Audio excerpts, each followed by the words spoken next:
prazer recebê-lo aqui, através Uma alegria, pastor. do Rodrigo Custódio. Eu tive contato contigo, eu elogiei seu trabalho para ele facilitou nosso contato. Eu gostaria que o irmão se apresentasse e já iniciasse a partir do tema, que a gente vai ter no máximo 1 hora. Por favor, queridos, nos dê essa aula especial aí para os nossos irmãos que estão presentes aqui para nos escutar. Sim, sim. Primeiramente, pastor, é um grande prazer, uma grande honra estar aqui contigo. Obrigado. Eu fiquei muito feliz com esse celeuma, né, esse imbróglio doutrinário que foi criado recentemente, ali com o André Valadão, Rodrigo Silva e contigo também. E a gente vê Deus trabalhando, né, para jogar os holofotes em cima de problemas que precisam ser resolvidos, né? Já passou da hora, entendeu? Então eu vejo que Deus tem erguido essas pessoas como você, que tem uma voz, né, para poder trazer luz a esse assunto e para poder libertar pessoas. Amém. Então, assim, é uma alegria para mim estar aqui contigo, vendo como Deus tem te usado, né, e aproveitando para poder esclarecer vários assuntos relacionados aí ao Adventismo e a questão do sábado, porque realmente são assuntos misteriosos, meio complicados, assim, doutrinariamente, né, e precisam ser elucidados, né.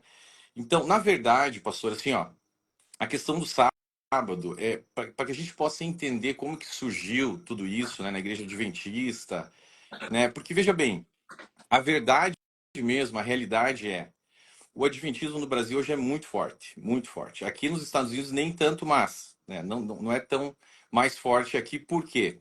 Muita gente aqui já tem conhecimento, já sabe das heresias, dos plágios, das falsas profecias de Ellen White, e a igreja aqui adventista ela está em decadência muito grande, assim.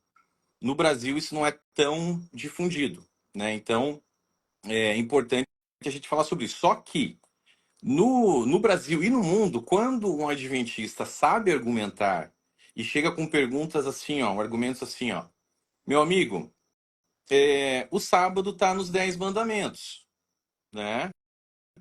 Você não vai guardar o que está nos 10 mandamentos, então você pode matar, você pode roubar, né? Você pode ter outros deuses. Como que funciona? Que tipo de filho de Deus é você que não guarda os 10 mandamentos? E o cara que não está preparado, teologicamente, ele vai ficar numa saia justa, ele não vai saber responder. Muitos evangélicos não sabem responder e muitos teólogos evangélicos não sabem responder também. Porque é uma pergunta difícil, é um argumento forte, né? Porque eles falam assim, ó, amigo, a lei de Deus ela é eterna. Deus não muda. Ele é sempre o mesmo, hoje, ontem, eternamente. Então a lei dele também não muda. E aí, como que você vai responder essas perguntas, né? Então, quando eles te prendem nesse tipo de argumento e o cara não sabe responder, ele não aprendeu isso na igreja dele, não aprendeu isso com o pastor dele, ele acaba sendo fisgado. E é assim que os adventistas, ou o adventismo, né, fica pescando peixes em outros aquários no Brasil de maneira muito forte. É por isso que no Brasil o adventismo é extremamente forte.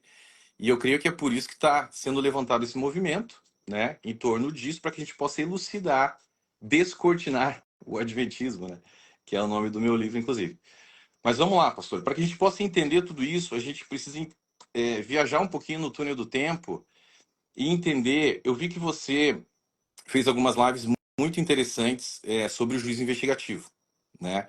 Porque assim, o juízo investigativo, ele essa doutrina ela é a espinha dorsal do adventismo. Sem juízo investigativo não há adventismo, não existe. Só que a maioria dos membros e a maioria das pessoas evangélicas não conhece o juízo investigativo, não conhece essa doutrina. O que as pessoas conhecem do adventismo é a questão do sábado. Tá? Então, a maneira com que o adventista convence as pessoas não é com o juízo investigativo, é com o sábado.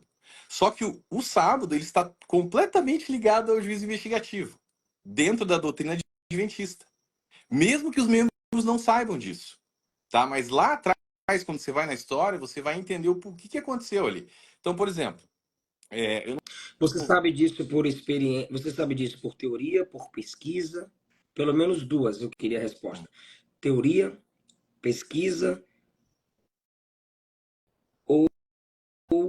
porque você, por prática mesmo, você já praticou a teologia adventista? Sim, eu fui adventista por 25 anos, eu sou quarta geração de adventista, do lado de pai e do lado de mãe. Assim, me fechou aqui dos dois lados, né? Então, eu nasci em berço adventista, eu cresci na igreja adventista, eu fiquei até os meus 15 anos na igreja adventista, e você veja como, às vezes, a criança ela tem mais intuição espiritual do que um adulto. Com meus 15 anos de idade, eu olhei algumas coisas à minha volta dentro da igreja adventista e eu percebi que tinha coisa errada ali. Eu via pessoas da minha família, amigos próximos, né? Às vezes até pregando no púlpito da igreja no sábado, né? Com uma imagem de santo e tudo mais, e durante a semana quebrando o pau. Mas assim, não é coisa pequena, é assim, o cara tinha duas famílias, né? A gente tá falando, assim, um alcoólatra inveterado, e no sábado, né? Isso Então te aquilo fez me questionar. isso me fez questionar quando eu era criança. Eu saí quando eu era criança, 15 anos.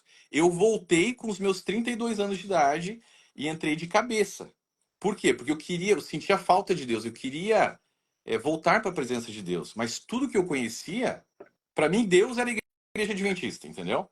Era, o mundo cristão, para mim, era a igreja adventista. Então eu voltei para a igreja adventista e entrei de cabeça. Né? Então eu virei professor de escola sabatina, eu pregava na igreja, eu era líder de louvor, líder de construção de igreja. Tudo que aparecia, líder evangelista, tudo que aparecia eu pegava. Não, vamos lá, o que tem aí? Líder evangelista? Passa pra cá, vamos embora. O que tem aí? Louvor, que eu era músico também, né? Era roqueiro na época do mundo. Falei, não, louvor, vamos tocar, vamos embora. Para dar aula, escola sabatina, estamos dentro, vamos para cima, entendeu? Então, Então eu entrei de. sábado, É, você se aprofundou nisso aí, da guarda do sábado, do estudo do sábado, do louvor e com tal. certeza. E aí levei muitas pessoas para a igreja, para os tanques batismais da igreja adventista. Muitas pessoas foram batizadas por mim. Eu consegui tirar todas elas depois que eu descobri do erro, né? Foi difícil, mas eu consegui explicar o problema. E então eu passei ali mais 10 anos, né, dentro da igreja adventista, como membro extremamente ativo. E aí, resumindo a minha história, em 2017, assim, eu tive uma crise espiritual, eu não estava sentindo Deus. Eu falei, não, tem uma coisa errada aqui, eu não consigo vencer alguns pecados. Por que que eu não. Eu assisto um culto, eu vejo, parece que eu estou vendo um filme, uma peça de teatro, eu não estou sentindo Deus aqui. Não sei, o Espírito Santo começou a me incomodar. E eu comecei a perguntar para as pessoas da igreja, eu falava, irmão, não sei o que está acontecendo, mas tem uma coisa errada, estou passando por uma crise. Não, irmão, você está guardando o sábado, você está lendo Ellen White, tá tudo certo, você vai para o céu, fica tranquilo, no mundo tereis aflições. Né? Eu falei, não tô acreditando que isso aqui tá certo. Aí eu liguei para um amigo meu mais pentecostal no Brasil, falei, irmão, o que tá acontecendo comigo, cara? Eu não tô passando mal, não tô sentindo Deus, tô sentindo um vazio. Ele falou, Gleison, Deus tá falando comigo aqui, é o seguinte, você tá no meio de uma batalha espiritual, tá? O que você vai fazer? Você vai entrar numa jornada de oração da madrugada, 60 noites, 60 madrugadas de oração. Você vai acordar às 3 horas da manhã, você vai orar por pelo menos uma hora. Enquanto você estiver orando, você vai botar um louvor de guerra no teu ouvido, tá? Porque você está no meio de uma batalha e você vai ver o que Deus vai fazer com você. Você vai sentir, você vai ouvir o Espírito Santo depois disso. Falei, tá bom, vambora. Não tinha nem pensei, falei, vamos, né? Nem, Bora orar. nem tinha analisado. Nem tinha analisado que seria bem difícil, porque acordar às 3 horas da manhã, bem no meio da noite, no meio do sono, assim. E por 60 dias consecutivos eu fiz isso. Logo na primeira semana eu senti o Espírito Santo falar comigo. Eu falei, opa, agora eu tô sentindo Deus. Isso aqui é Deus.